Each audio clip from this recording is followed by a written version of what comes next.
Qatar the Asian champions. And Mali is a very good team. They have built a squad in the past few years.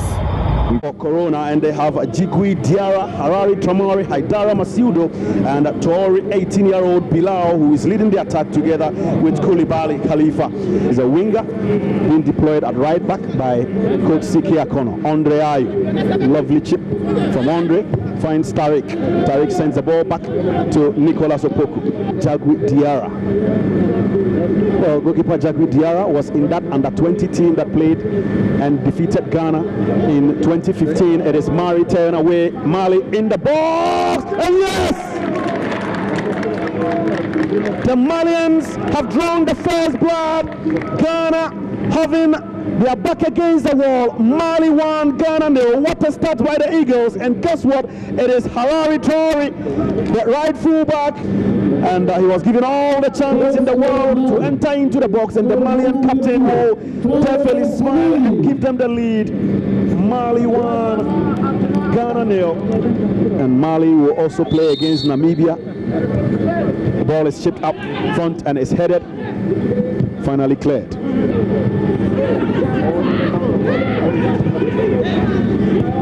Jordan Ayew. Well, Ghana won by 1 goal to 0 in the Cup of Nations in Gabon.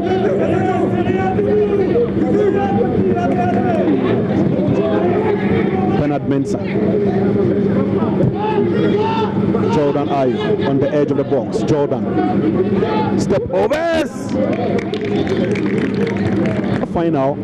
Once again, unlucky to lose to Harari. So that's Siki Akono. Oh, lovely ball. Haidara Amadou.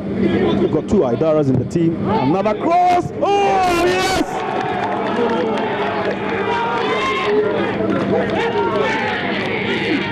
The second goal is here, and it is the teenager.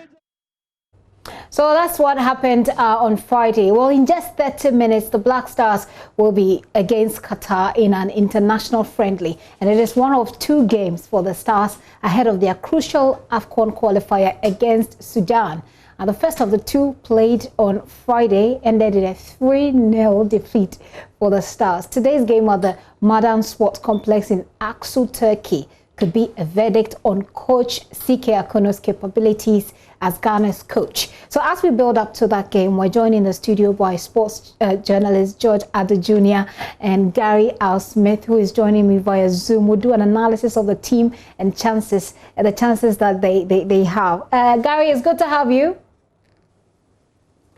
Good to be here. Okay, George, it's good to have you as well. Let me start with Gary. Gary, I was going to say what happened on Friday, but I know it will elicit some kind of negative thoughts. You know, I mean, not negative thoughts, but analysis. No. It didn't give you any negative thoughts. Fair enough. I just want to start with what was good for us, so that there's some positive elements to begin with. What was good for us? What's working for us? Well, Siki Akono gave a couple of players their first chance to feature in the Black Stars, and so.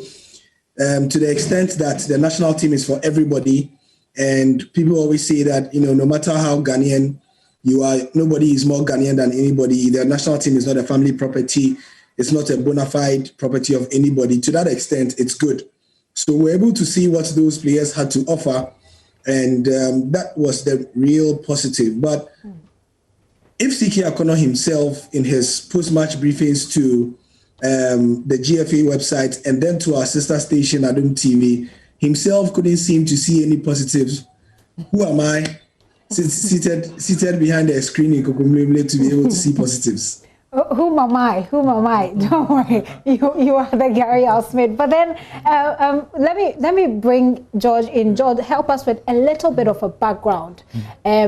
What should people understand about the game and about the dynamics that we've been working so far, so that it guides us into the next game? Yeah. Let me try and make it simple. So, Gifty first, the team, and for international, competitions like this, international friendlies, and for national teams, they don't often have the time that they would love to have, like clubs will have to prepare and all the time. So mostly it's difficult, and you can understand that There's been COVID, there's been that, there's been this. So there's definitely a challenge in before trying that, to get... the love was winning. Yeah, before the love was winning. Oh, yeah. So definitely there's a challenge in trying to get your team all set.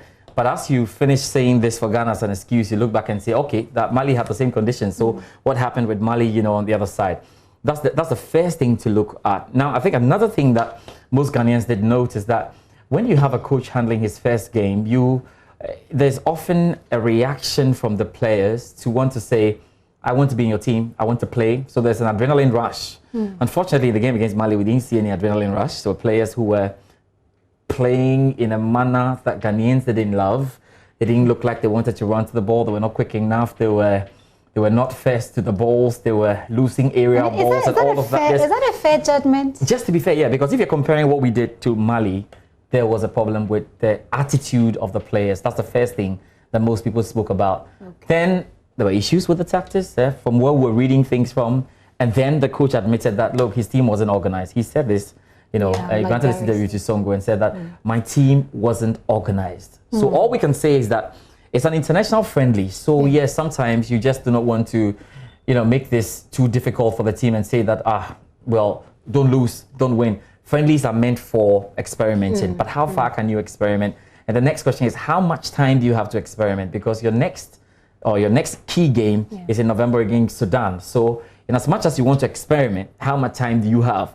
When you look at the Malian team, they are building on nicely. They have a super development plan. And you can see players who played in the under 17, under 20, under 23 have simply graduated up to the senior national team. So there's a bit of cohesion in this team than our team, which is only expected. So in as much as we want to give Coach Siki Akono the benefit of the doubt that this was the first game, boys were not together, the next game against Qatar is all important. I'm sure what Ghanaians are looking out for is not a result, but more importantly, how well the team plays. If the team plays well and you lose, the results. Yeah, the results are great. But I think what Ghanaians are looking out for is how are these boys going to play well? How are they going to show us that there is something to hope for? Remember, we are still looking for an AFCON. So if you have been given an opportunity, what happens in central defense? And I don't know if we are going there yet, because I was going to go through the team, the last team that played from it, and why we didn't give anybody 3.5. I'm not your best expert when it comes to analyzing the pitch, but I'm sure people who are watching will understand. So I'll just give you that platform to explain. But let me just bring Gary in. Gary, George speaks about preconditions and then talks about cohesion, okay? And I want to look at the preconditions. If we're talking about preconditions, you take Mali. I mean, we're coming from a place, Ghana is coming from a place where we know that the love was lost. We've been trying, like George said, they've not really had much time. And then the problem about the cohesion. But wouldn't you say that what worked for Mali perhaps is the fact that they have, you know, a security situation, they've had a security situation in their country where, you know, the governance has been roughed up a little bit. So they have a more sense of purpose to win this game, to sort of support, you know, in what's happening in their country. Isn't that a part of the psyche of a player that works for them as well? It's definitely, those things matter when looking at especially the emotional motivation for players. So it always matters. However, as you know, I mean, and we know that the president invited the heads of state to the Pediasi Lodge, that meeting, and they resolved it. I saw about 2 or 3 days ago the interim president of Mali thanking Nana Akufo-Addo for all the help, you know, he gave in mediating and all that. But, you know, because these are footballers and it didn't descend into all-out chaos, into all-out war. So I like to think that was not really the thing because of something George mentioned. And it is that, Gifty, Mali have been better than Ghana at all levels for a while. That is the main thing. They have been doing something right that we used to do very well, which I'm sure you have heard many times. You know, back in the days, we used to pick talents from school, from university, allow them to grow from under 17 to under 20 to under 23. We have stopped doing that. Mali are doing that very well. So if you look at one of the players who scored against Ghana a couple of days ago, the third goal, that same player scored against Ghana when we played in the WAFU tournament and in the qualifiers to one of the World Cups as well. You know, so you see that continuity, Gifty, so that Yeah. When you see this boy at under 17, you see that, oh, he is promising. Even if the team doesn't do well, 2 years later, you meet him and you are like, didn't I see this boy? And we are like, yes, that's the same guy. But what we do in Ghana is that when a team doesn't do well at under 17 level, because they've not done well, and because we have such a results-oriented psyche, we say, oh, throw them away and then start another team, which, as we know, is not the best way. So, yes, the political motivation may be there. However, the fact of the matter, and which has been widely agreed to, is that Mali came into this game even better organized than we are from the way they play. Even though, yes, all of us, we've not had competitive football action at the national team level due to COVID. Nobody has played international football. Yeah. But because they have that understanding there, even if they had just 2 days worth of training, it was easy to have that recall. Yeah. And that's exactly what happened. And that's the point that George makes about cohesion. And I want to, since you mentioned it and indicated also that the coach admits that his team was not organized, I want us to look at all these that you have said, plus the coach's admittance to what is, and compare it to what is going to happen or what's expected to happen in our next March. Will it mean he's admitted? And I think I've hardly seen coaches admit sometimes when they get these criticisms, after a game. So I don't know if that's a good thing from your perspective or how that can affect how we're going to play. You talked about keeping the team, even if they don't produce the result. Should he, from your perspective, keep the team or change the team after his admittance it wasn't an organized one? Ooh, that's a very interesting question, and I reckon that even if you open the phone lines right now, everybody or most people, out of 10 calls, you are going to have a sizable chunk saying that X, Y, and Z players should go out of the team because of A, B, and C, and that this player here is doing better and should be brought into the team. So, classic example. In Ghana, one of our biggest issues from time immemorial, Gifty, is that once a player gets beyond the age of 30, they say you are an old player. Are you not? So people have already started saying that Dede Ayew should be retired. I was going to get to Dede, but go ahead, Gary. Yes, so for example, that's just one. Jordan is 28. People have already started calling him, somebody who is getting to his or past his peak. And this is Jordan Ayew, who was only on Saturday voted by the Sports Writers Association of Ghana as the best footballer in 2019 in Ghana. Ghana's best footballer in 2019. He's been terrific in form. But football worldwide, and particularly in football-obsessed countries like Ghana, is so demanding that one performance is all fans need to say that go away. So whether they should keep the team or not, Siki Akono has also addressed that, thankfully. He has said, he was asked by our man, countryman Songo, that will the fact that we played so poorly force him to bring our so-called old guard, the players who we have regularly called during Kwesi Appiah's time, like Mubarak Wakaso, like Jonathan Mensah, like John Boy and others. And he said that actually he never closed the door to them.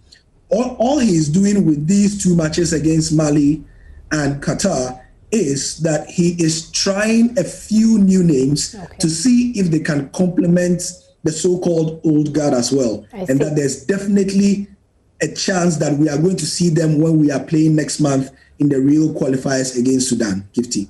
And let me come to George. George, so from that basis, will you blame the performance of this team? Because at the end of the day, the coach said he was just, trying to see who can do what so that they can, this is not your typical, if you like. I agree, but what the coach and what anyone who would want to support this is missing is that in any case, Mali, we're also trying things out.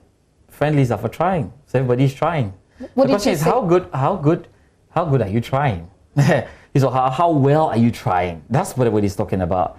So I can understand the coach saying that, okay, yes, I'm trying our players. But the other question to answer is, how much time do you have?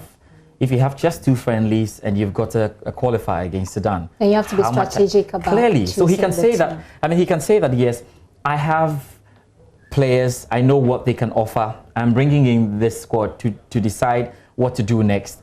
But remember that players have to play together and build the cohesion we're talking about. So if you are spending your time experimenting with calling players left and right, what will happen to your team when you put it together? So there were reasons why this Mali team was not even at full strength. 4 of their players, had COVID, tested positive for COVID, so they didn't play this game.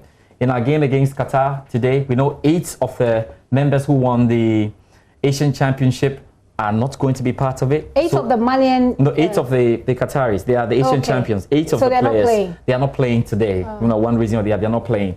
So I'm just trying to give you an idea of how everyone is also experimenting. Okay. You see, no matter how you experiment, there must be a shape, there must be a form. The core of the team must be the core of the team. The rules are the rules. We must see the Black Stars, even if we don't have the big guys, we must see them play in it. So I don't want to compare us to Germany and the likes, but when you see Germany Team B and Germany Team C, they are playing virtually the same way. The only difference is that, okay, there's no Thomas Partey there today. It's Baba Idrissi there today. Yes. So we have work to do, yes. Yeah, so if I get what the point you're making, it's a good thing to experiment, yes. but at what expense? But yes, you experiment, but there has to be a clear structure. There has to be something that we can all read through. The last game against Mali was so confused. Everything was messed up, and that's why Ghanaians are really complaining about everything that they saw. So hopefully today there can be a bit of a format. What do you expect to see today? A bit of a format. Yeah, I'm expecting that there can be a bit of a format. He's realized it. I don't know what happens to Lawrence Atizigi, the goalkeeper. He's out today. Razaka Balora has been given an opportunity. We're still seeing a lot of defense. Up to 5 changes already by Coach Siki Akono, because the psyche for Coach Siki Akono is also this. If he loses his second game, then Ghanaians will be like, you took over the Black Stars. You lost the first game and you lost this one. Now look at the narrative before this game, that Qatar are not at full strength. Yeah. So I'm sure Ghanaians will say, this one you have to score, you have to win by 8-9.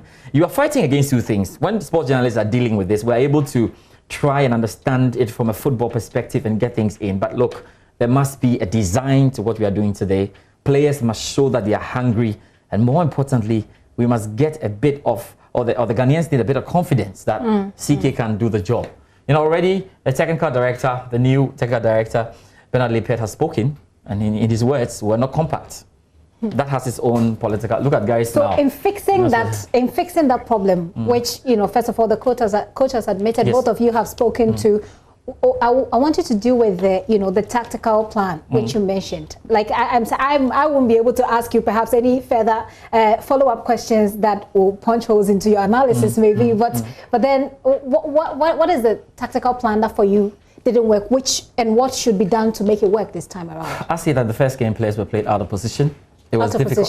A number of players were played out of position, and that was the first thing that needs. Yeah, that's the first thing that he needs to rectify. I see that being rectified a bit. I'm waiting for the team to walk up on the pitch, then I can be sure. But seeing the likes of Baba Idrissi likely to play alongside Thomas Partey, it's sounding like it. Players moving back into the lateral defense, and I'm seeing that Razaka Balora is a goalkeeper who will be able to command his area. I was a bit disappointed with Atizigi's failure to command his area. We want to see a goalkeeper who can command his area. Yes, Richard Ofori is not there, but I want to see that if we're able to play the players in position, it's easy, you see. And there's another thing about this team we're not even talking about. Yes, I've done the story about Thomas Partey. I met the father and everything. We have to make our our big boys look good. And in the last game, Thomas Partey was lost because he was confused about what to do. Initially, he was supposed to play up in attack and support the team. Then he realized that, no, the guys behind me are not even bringing the ball, so I have to go back. At the end of the game, he was almost defending. Yes. It doesn't matter how well you play as an individual. That is what I'm saying. If you're not getting the team. If Dede Ayew is not going to work out on the wing, don't put Dede Ayew on the wing and expose Dede Ayew. You know what Dede Ayew has been doing out there in Swansea. You can bring him right behind the strikers, let it go, and make things easier for yourself. Okay? I understand it's Siki Akono. Yes, he's trying to look at a few things, and I don't always want to appear like I know too much than the coach. So I allow the coach to do what he wants to do. I mean, it's your thoughts. It's your thoughts as a sports journalist. So basically, I'm saying, let the players do what they know how to do in their right positions, and it makes the job much easier. So playing in position is what you think will work for us going into this game. Gary, I want your thoughts on this one as well. Yes. In addition to that, there was something, Gifty, the great thing is that CK makes our job easier by being very candid about the failures or the failings of the team in the first game. So he mentioned also that, being organized means that players move in a certain way that has been pre-discussed before the match. That's what being organized means. So that when you lose the ball, the coach has told you before the game that when you lose the ball, you Gifty, stand here. George, stand here. Okay. Gary, stand here. That is what being organized means. Now, he says they were not organized because he told player A, stand here, but player A was standing there. Okay. So, the 30 million Ghanaian coaches then said, but if player A is not standing there, whose job is it? Why you come to tell us? Yes. You know, but it's not that simple. Yeah. Again, because of the factors that we have spoken about, that sometimes, yes, players take your instruction, but when they get there, you know, and that is why, especially for a new coach, it takes time. Because, and I like to, especially for general news programs, I like to use the war analogy. When you go into a battle and a general says, you, the soldier, do this and do that, and you don't do it, but you come back alive, in the next battle, what does he do? He will punish you by not taking you to the war. In the same way, Dike Akono has made 5 changes today. So the assumption is that he is changing some of his soldiers who did not play to instruction and giving new soldiers an opportunity to try and listen to the instruction. That is why we all hope for an improved performance. In addition to that, Jordan Ayew, as one of the senior players now, even though he's only 28, has also come out to candidly say that, look, we are all professionals and we know when we don't do well. We are aware we didn't do well. Okay. And so that is why we have the sense that all of them know that because they didn't do well, they should do better. So they know they were not organized. Yeah. They know they were played out of position. And they know that they did not press the opposition enough to get the ball. Not hard enough. We are hoping that when the game kicks off in 5 minutes, they'll do better. Your analogy about the war, though brings my attention to something I wanted us to discuss. Ayew, Andrea Ayew. Isn't the job of the captain to keep that order on the pitch when the coach, you know, after the coach has gone through all of this with you, to sit back and have the captain on the pitch do his job as well? Before you answer that, I'd like to play, for us to play this piece that you put together on him, on Andrea Ayew, and then when we come back, we'll talk about that. We'll take it from there. Qatar, the Asian champions, and Mali is a very good team. They have built a squad in the past few years, which has become one of the top squads in Africa. We are going to prepare and we are ready for them. Like I said, they have a full squad, full house. They are coming with everybody. We can say that we have a lot of new players in the squad, new players that I think the staff wants to see. So we are going to go into this pitch and give everything that we have and make sure that we will give Ghanaians something to smile about. But we are not going to sit here and make predictions. But I know that the boys give everything that they have, because these are boys that came to the Black Stars and would dream to stay in the Black Stars. So that was before the game. Gary, I take your thought and I'll come to George about what was the role of the captain if the coach said, I told you to do this and do that and you didn't? Well, in using the analogy, it sounds that simple, but however, it is not that simple, because one player can only be on one end of the pitch at a point in time. So in modern day football, in fact, a lot of coaches usually select mini captains all over the pitch. So Andrea Ayew, for example, is a midfielder, right? Yeah. Among the midfield, his job may be to organize his people there. So you find a lot of coaches also selecting a leader in defense, so that he selects somebody who has charisma or is an organizer, and then that person will organize the people at the back, with the assumption that Andrea Ayew or whoever the captain cannot be on the pitch all the time 100%. And then the strikers too, same analogy. So yes, in theory, it is Andre's job to organize people, but in practice, it always does not work that way. I see. Okay, George? Yeah, I think he's just right. And sometimes you want to look at the players at club level and say, okay, well, they're performing well at club level and not doing the same at national team. But it's very, very different. The dynamics are different. Sometimes it's even the case that the captain himself is running out of gas. He needs help himself, you know.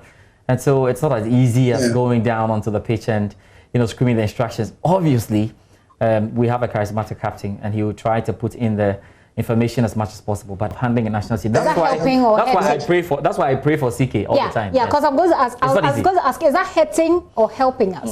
Managing the Eagles. Yeah, it depends on how you go about it. Of course, it's a friendly game. So if it's your first game, you're handling the team, and you've decided that no, my captain must play to the end of the game, that's fine. But you have to be careful when you're doing that. Because you, the coach, when you lose the game, you're in trouble. Yeah, that's fine. And Gary wanted to jump in there with something. Gary.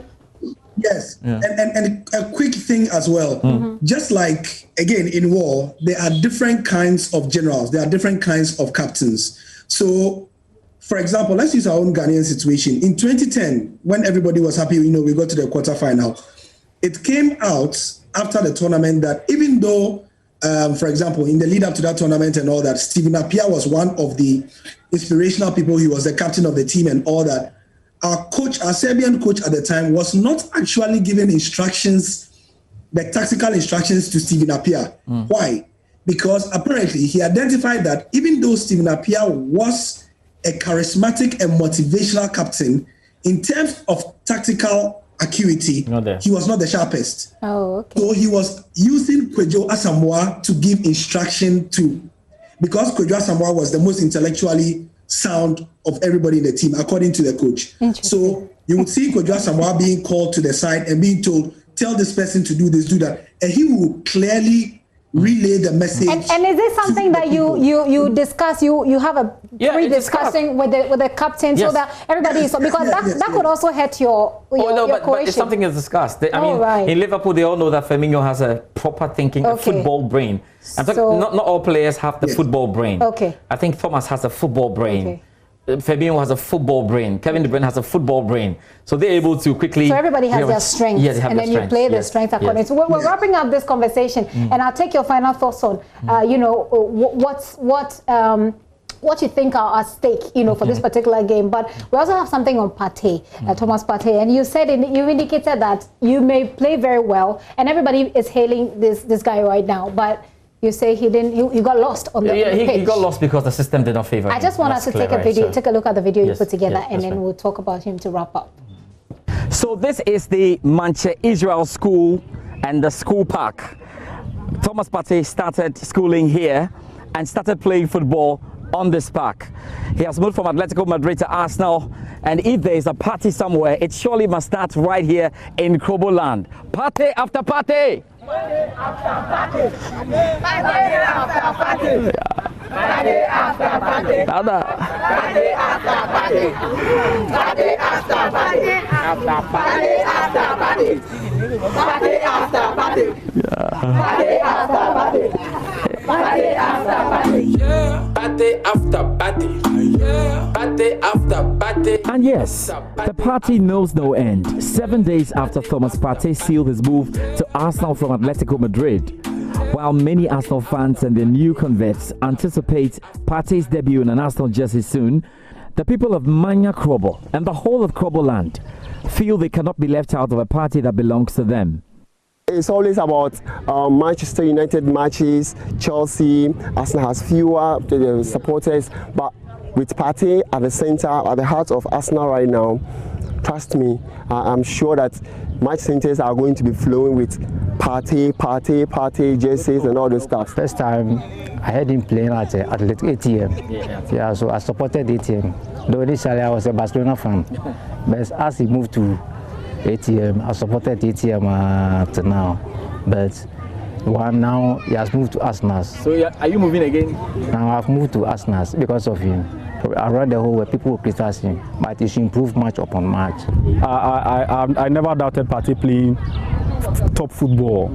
So I don't feel too much surprised, as I said earlier on. The news really hit Kroboland as a surprise, because some people had some hitches that he was moving to Chelsea, and then the Chelsea fan base in Kroboland, especially in Ghana, is very large.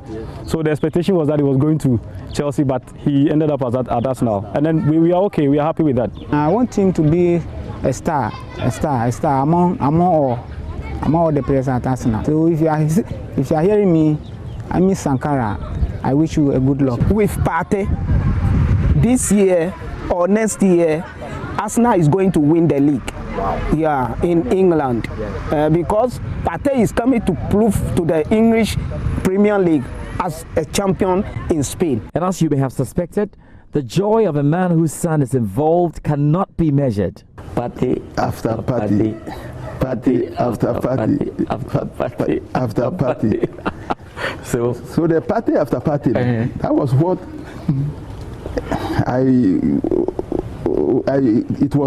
I became so overwhelmed to the extent that I was thinking it was maybe some of their friends. So it was Partey after Partey's junior brother. So after Partey, another junior brother. And then you yourself, the big Partey. I'm there. I'm there. I'm there. Yeah. So have you learned how to sing the song, or you are still rehearsing? So I think it's simple. Partey after Partey. Party after party, yes. Yeah. Jacob Partey, father of the new Arsenal signing Thomas Partey, joined the Joy Transfer Countdown show from his room on transfer deadline day and told me a morning of anxiety and uncertainty climaxed with the biggest news of his life. So, transfer deadline day, the Joy News channel was on. Yeah. You were watching. Yes. What was happening with you and your wife as you were watching us do the show? Actually, she asked me, am I sure? But I was bold. Yeah. Yes, I said, surely. Sure. Yeah, he'll be moving. Surely he'll be moving. Yeah, because already I said, son, go for money. Yeah, I think I was bold enough just to be hoping on that. That's going to happen. Yeah. My wife said, okay. And finally on the show, we just indicated that Arsenal has now tweeted that your son is an Arsenal boy. Yeah. Actually, was it, you made that statement and then some pictures came? Yes, some pictures came. But it was not among. Okay, the first one, yeah, the first one. Yes, but it was not among. Yes. And then, we were surprised. Yes. Meanwhile, I told my wife, he will be coming. He'll be coming soon. Yeah, because the way the Arsenal fans were calling and JoyNews group were also doing at the stage. They're believing it. I told my wife, let us keep cool and wait. That's right. The party's on, Gary. There you go. There you go. So Arsenal make it official. Thomas Partey is the second Ghanaian to play for Arsenal Football Club. Then we started to dance. After everything was sealed, what did you tell your son when you spoke to him? Now, what I've seen in the papers, they have carried some big bag and put it at your back. Yes. That is money, but that is not all. Yes. You have to keep on training seriously. Because what I've know about some past time, the players that got flopped, it was when they get the money, they start going to beaches, hotels, and so forth, chasing ladies and so forth. Yeah. So my advice is you should keep on training seriously. Yes, because there are challenges ahead. So the countdown is on to what could be Partey's first game in an Arsenal shirt against Manchester City after the international break. For now, joining the Gunners is the latest swag in Ghana, with Thomas Partey at the center of it all.